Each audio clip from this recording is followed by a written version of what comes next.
DiscerningHearts.com presents Regnum Novum, bringing forth the new evangelization through Catholic social teaching, with Omar Guiterrez. Omar Guiterrez is the special assistant to the Archbishop of Omaha, as well as the manager of the Office of Missions and Justice. He's had numerous articles published in various Catholic publications and is a highly sought-after speaker on various aspects of Catholic social teaching. He is also the author of The Urging of Christ's Love, the Saints and the Social Teaching of the Catholic Church. Regnum Novum, bringing forth the new evangelization through Catholic social teaching, with Omar Guiterrez. I'm your host, Chris McGregor. Welcome, Omar. Thanks, Chris. Good to be back. The U.S. Conference of Catholic Bishops recently have let out a clarion call to all Catholics to be very cautious, very aware of the loss of religious liberty. For the record, our discussion is based on the actions of the state. We are not looking at political parties. Exactly. We're not looking at those type of ideologies that they might purport. We're looking at current actions, decisions that are being made, how they are reflected or dulled in some cases from the shine of Catholic social teaching. Exactly. Yeah, absolutely. That's an important point. And in fact, actually, both parties are guilty of some of these situations. So we're looking at primarily, in its very essence, the fruit of certain decisions that are being made. Yeah. One of those fruits is that comes from a decision by the Health and Human Services. It regards the funding of contraceptive services under what has been called the Obama health care plan. Right.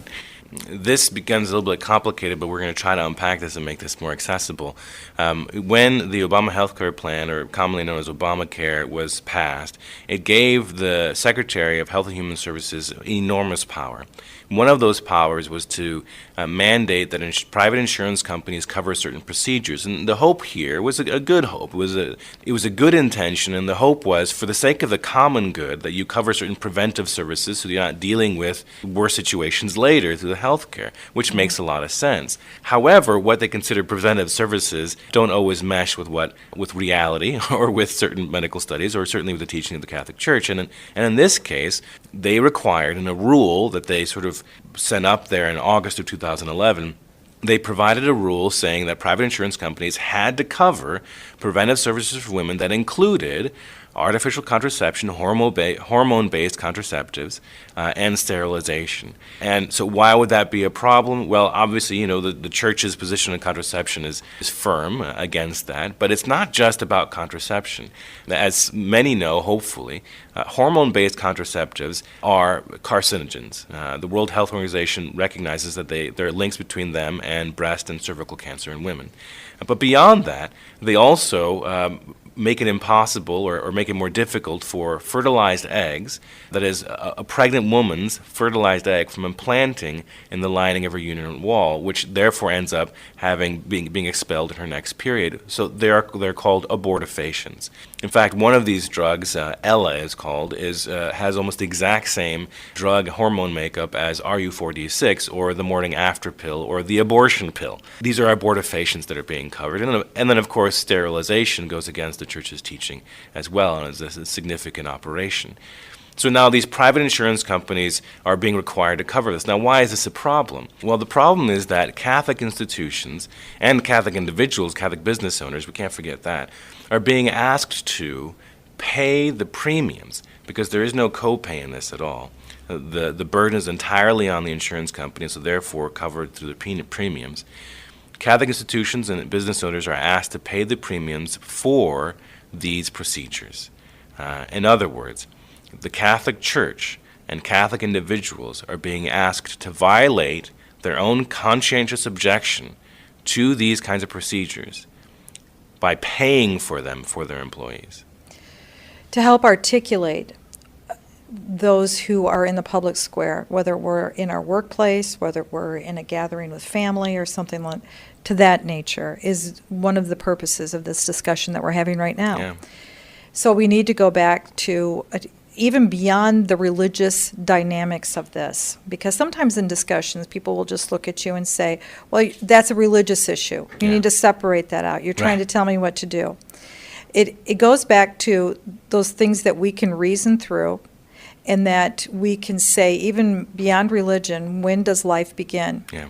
It gets as fundamental as that. Yes, good point. So to say that to fund something that would kill what some would say a fertilized eggs, others would say a human being. Yeah, it's a human being. I mean, even the science here is clear. I mean, this is the thing that gets so very frustrating sometimes, is science is on our side here.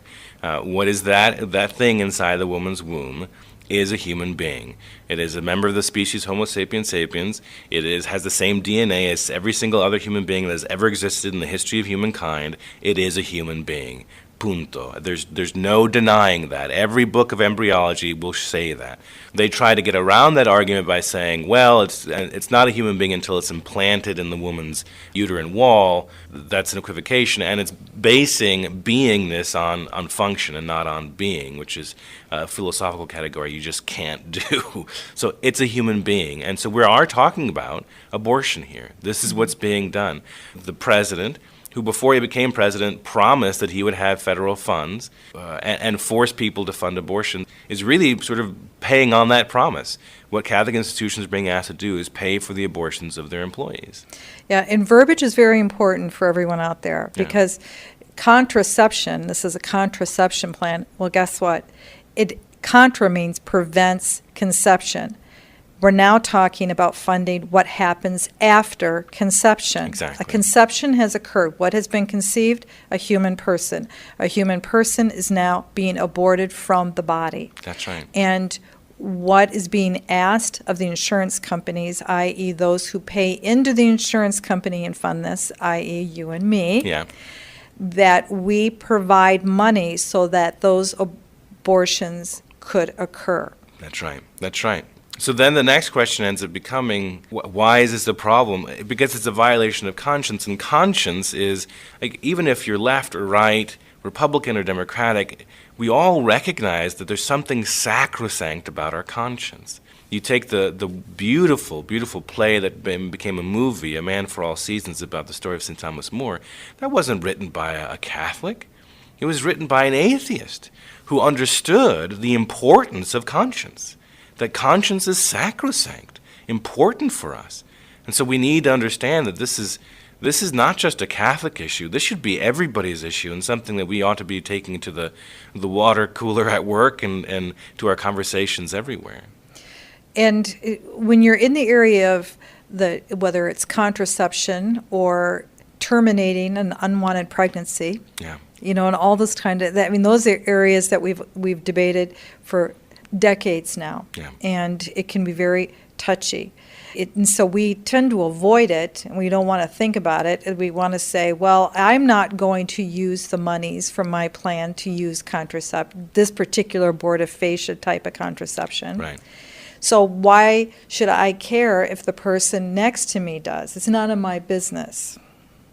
Yeah, the problem with that argument is twofold. One, it violates the principle of solidarity, which we talked about here on Regnum Novum before. What solidarity is, according to John Paul II, is the notion that you have a firm and determined commitment to the common good. But why? John Paul II says, because we are all really responsible for all. It is our business. When somebody hurts or kills or violates the natural law by destroying the life of another innocent human person, you know what? That is our business. That is our responsibility. We have an obligation to do and say something about it and to work against it. So that's the first reason why it doesn't work. The second reason why it doesn't work is because the difference here is not just the matter of free choices. Those who are defending this, position, even unfortunately some Catholics who are defending this position by the Obama administration, They're arguing that, well, all that's being asked of the Catholic Church is that they provide the freedom to their employees, the ability for them to choose or not choose, they say, this procedure. So what's the problem? It's not just about choice here. It's not just that my neighbor is deciding to do something that's not really my business. It's that the Church and Catholic individuals are being forced to pay for it. That's the difference. The state is requiring, and with the individual mandate that's part of this Obamacare, that is, you don't even have a choice not to have insurance. So not only do you have to have health insurance, you have to have a plan that covers this, and so I have to pay premiums as an employer, as an individual, if I get it for myself, that would cover this procedure. This is a complete violation, an overstepping of the power of the state, and violates any number of various principles of the social teaching, not the least of which, right, is the common good and the principle of subsidiarity. Principles are so important. Yeah. Because to give an example to someone why this is a problem, if I belong to a particular group and I am asked to put money into that pool of people, the others in that pool could draw from that money and purchase a gun and use it to shoot the spouse they no longer want to live with. Knowing that behavior could occur, I'm not going to give money. If I give money for the purchase of those guns, then I'm involved with what they will be used for, especially if I know that that's what they're going to be used for. And especially if that pool that you're putting your money into says specifically, hey, it's okay for you to shoot your wife with a gun. There's the difference there, is that I'm putting money into a pool that doesn't just allow it to happen, but says it's okay. It's okay for you to take a gun and shoot your wife with it. Why would you give money into that? That's a violation of your conscience. And now the state is saying you have to put money into that pool. And we're also saying it's okay to shoot your wife with that gun. That's the violation. And that may seem like an extreme example, but is it really? Because what we're saying is that I'm putting money in a pool where a woman, a mother, could take a substance that will kill the child that's been conceived in her womb. That's right. That's right. The effect is the same. Now, we want to be charitable here and recognize that most of these women don't know this. They don't know their own biology in a lot of cases. They haven't been informed about this. So many of them are not culpable for any of this because they really don't know. They don't even know how their bodies work necessarily, and so they're not aware of what's happening. The term abortifacient doesn't even register with them. However, this is the fact. This is reality, and we're not judging these poor women who are involved in this, but what's clear is the truth. What's clear is what the scientific facts are, and the scientific facts are this is what's happening when women take these pills, these drugs, and also, by the way, again, as I said before, they subject themselves to greater risks for cancer. We say that we know that there's a realm, visible and invisible, and for the Catholic in that invisible realm is that very presence of evil and its influence in the world. And one of its key methods is confusion, division, deception. And so articulating clearly what happens in having integrity in our terms is vital for discernment and for that conscience to be able to be expressed out. To say that, well, I didn't realize, or I have ignorance, or I desire to remain ignorant, is a very challenge to that gift of faith, that revelation that God continues to pour out on us. And that's the challenge that the bishops are trying to undertake in their calling out, stop, wait, do you realize the slope we're slipping down? Exactly, and that I think we should take time to thank our bishops here for just a minute. I mean, they saw this problem coming. They're very aware of it. They put a special subcommittee together in order to try to address these issues, and they have been remarkably open and loud and vocal about how this particular rule, but also how other these examples around the country, these attacks against our religious liberty, how this is affecting us as Catholics. And so, yes, you're right, this obligation we have to try to educate ourselves and our neighbors about the reality of what's going on, even if it is blunt terminology we're using, it's the truth. And the thing that the Holy Father, Pope Benedict XVI, and John Paul II have said repeatedly And it's part of our presentation here on Regnum Novum, particularly our episode with Truth and Freedom, is that you can talk about freedom, but freedom is sometimes meaningless and even a danger if you don't have the truth. Truth and freedom are like two sisters. You can't separate them. You have to have both of them together because they both bring to the table a beauty that can only be appreciated in its fullness if you have them both there. And freedom, as we've said before, authentic freedom is freedom for the truth. Freedom for the truth. And truth can only flourish unless you have the freedom to cry it from the mountaintops. So we're talking about truth here so that we can get to an authentic freedom, a freedom as Catholic citizens, as freedom as Americans. Now, in that discussion of how evil operates, it should be stated very clearly that the enemy is not the politician. Yeah. It's the thought, it's the influence, and the presumption of the Christian is that they do not realize what they're doing. Yeah. So out of love, the first action is to pray for revelation, for enlightenment, and for guidance. Yeah. And for that particular person, because their formation, as they grew from childhood to adulthood, and the information that they were given by the culture and even by some members of the church wasn't clear. That's true. Yeah, unfortunately, that's true. That's a wonderful point, and I think can't be stressed enough. Part of the danger, and I've talked about this before, but part of the danger in situations like this, and this is a part of the enemy's tool as well, right? Mm-hmm. Part of the danger is that when faced with these sorts of attacks, we flee to an extreme for safety, for some sort of support. Unfortunately, that extreme is also wrong in certain issues. And so when the winds change, all of a sudden we find ourselves surrounded by ideas and notions which are also against the Catholic Church's social teaching. So we have to be careful, which is why, as we've said many times in this program, which is precisely why we have to root our Catholic social teaching in the kind of spiritual discernment that Father Timothy Gallagher talks about, rooted in a real relationship with Christ and the ability to discern what's life-giving and what isn't. Because the enemy will try to make us afraid and will try to make us make decisions based out of fear instead of resting in the confidence of the mercy of God. Having said that, once we do rest in God, and we are at peace with what we know to be truth because of that revelation and because of the Church's support and teaching and encouragement to continue onward, then we are called to action. Yes, absolutely. To look at the situation, to judge it with that criteria, and then to act. Yes. And that action in this particular case is to...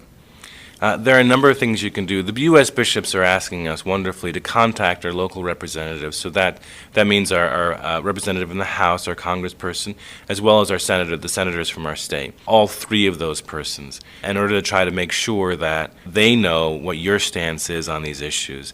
But there's also another very concrete thing you can do called the Respect for Conscience Rights Act.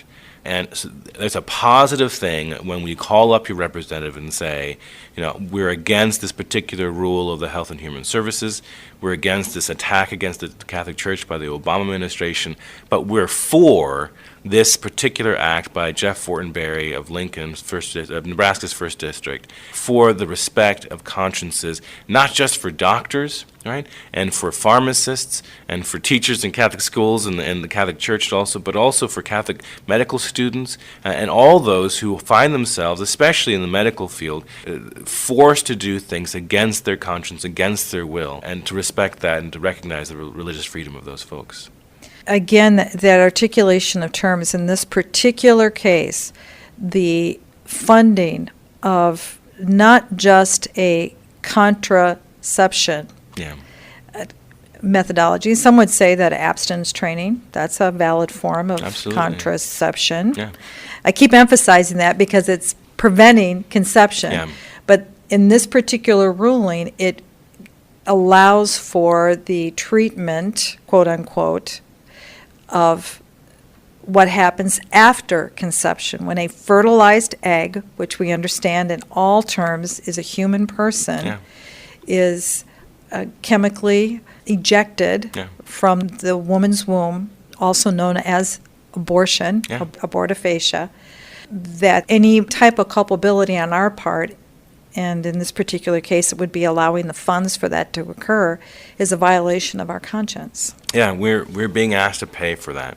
We're being asked with our money donated, right, to the Catholic Church, money given for the sake of the education of our children. And let's be clear here too, we should probably mention there is a religious exemption. The rule from the HHS allowed for religious exemption, but that exemption is so narrow that it's not really practical. So what is that exemption? It requires that the religious institution that's asking for this exemption from this rule, that it exists to primarily inculcate or spread the faith. And then secondly, that the people it hires in fulfilling its particular mission be of that faith. So a Catholic parish would probably meet the exemption because it exists to preach the gospel. That's what it does, and the people it hires, with the exception of maybe some janitorial folks, are Catholic. I don't think there are any non-Catholics DREs out there. If there are, there probably shouldn't be, right? But in the case of Catholic schools, the purpose isn't primarily or just only to spread the faith, but also to teach English and math and social studies and all sorts of things. And they do hire actually non-Catholics to teach some of these other subjects, especially at Catholic high schools. So the vast majority of Catholic schools and Catholic universities in particular would not qualify under this exemption. Furthermore, hospitals would not qualify. Why? Because they treat non-Catholics, because they have many non-Catholics working there, and because the main purpose of a Catholic hospital isn't to inculcate the faith. To which then the bishops say, right, even Jesus wouldn't meet this particular exemption, because Jesus didn't limit his gospel message to Jews, right, or didn't limit his gospel message to people of a specific faith. But he included it for everybody and accepted everybody and invited everybody.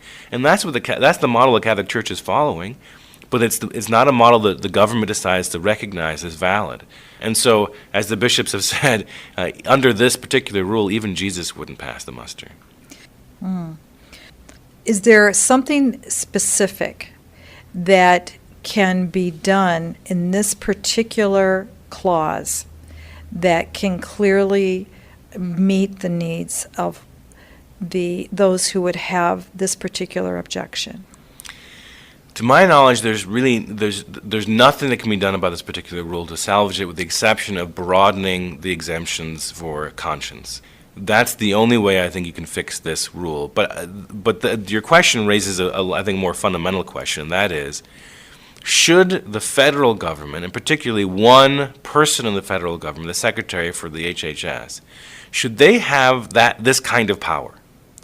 Should they have this kind of authority to determine for all private insurance companies in the entire country what procedures they can and cannot cover, particularly when there are so many moral dangers and obstacles that we have to take in consideration? Moral dangers that change from faith to faith, person to person, conscience to conscience.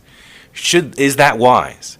And that's, I think, a more fundamental question that Catholics have to ask themselves. It's part of the wisdom of this whole health care plan from the Obama administration, which provides this kind of power to the Secretary of Health and Human Services. This is one of those instances where the state is taking on the role of determining the common good. The Church would indicate that it would be better served in limiting that down to the principle of subsidiarity. That's right. Yeah, I think that's why we bring this up, is the wisdom or lack thereof of this particular power given to the secretary goes to this principle of subsidiarity. Is it wise to give one person who oversees so many different cultures, and we do have different cultures here in the United States, from north and south and the West Coast and the Midwest, from state to state even, so many different cultures, so many backgrounds, so that we have a great, beautiful melting pot, a melting pot. We have so many different people here, and that's beautiful, so many different faiths, and that's a wonderful thing. So for that very reason, is it wise, right, for the federal government to be making such broad rules for so many different kinds of consciences and faiths and positions? The Church would say probably not. It's best probably to allow local institutions to do that. To bring this all around, this is one specific case that has been lifted up as one that needs to be discerned in educated and brought forward in the discussions now by the U.S. Conference of Catholic Bishops. But it also is one small piece of the greater issue of religious liberty. And that is something that, for Catholics, we really need to get a grasp on what's happening. Yeah, when we talk about Catholic social teaching, we often talk about things like just wage and just war and the various principles of subsidiarity and common good, etc. Religious liberty, especially for American sense, is it's the less sexy of the issues. It kind of gets left in the background, and we consider religious liberty to be something that's dealt with in other countries, in the Middle East, or in the Christians who are persecuted in China, or in other things. And now it's sort of coming home to roost for us here. We're seeing the result of our secular culture as it's being implemented from the state, from the top down. But religious liberty has always been something that's sort of been near and dear to my heart. I wrote my master's thesis on this issue of religious liberty because it was a huge problem of the Second Vatican Council. And the Second Vatican Council took it up precisely because of America.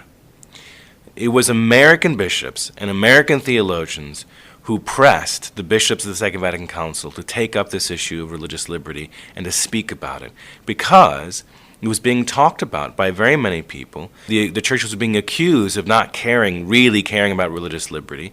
The UN and its Charter of Rights had talked about religious liberty, but the church still hadn't said anything about it. And so it was America. It was us, with a couple of the Eastern Bloc bishops, like Karol Wojtyła, the future John Paul II, but mostly American bishops who came forward saying, we need something on religious liberty. The church needs to say something. Let's take this opportunity of the Second Vatican Council to do it.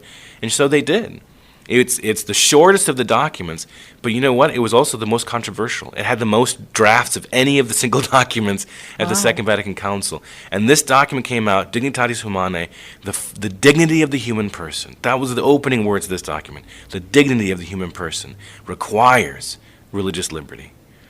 Religious liberty goes to the very heart of what we believe the Catholic social teaching to be about. And the Vatican Fathers understood this, which is why they spent so much time and so much effort and argued so much about it. And to this day, it's still considered very controversial in certain circles. But the vast majority of bishops voted for it overwhelmingly because we recognize that the very heart of our relationship with our governments and relationship with each other, there has to be that kind of sacrosanct place, that freedom in conscience of worshiping the God whom we so dearly love. That's a right of the human person. And it goes along with the responsibility to preach the truth and to stand up for it. And so we meet here, Chris, once again, to talk to our listeners and to tell them, it's time to stand up. It's time to recognize our obligation. It's time to tell the truth and to speak out in confidence about our rights as human persons and our fundamental human dignity. Beautiful.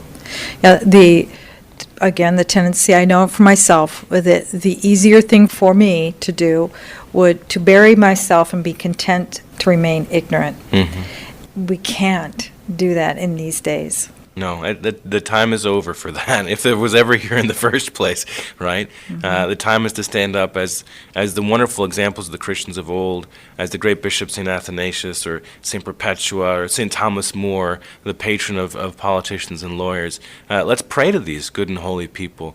And remember, too, and wonderful examples like St. Francis de Sales. St. Francis de Sales who said to do all things in charity, that the measure of love is to love without measure.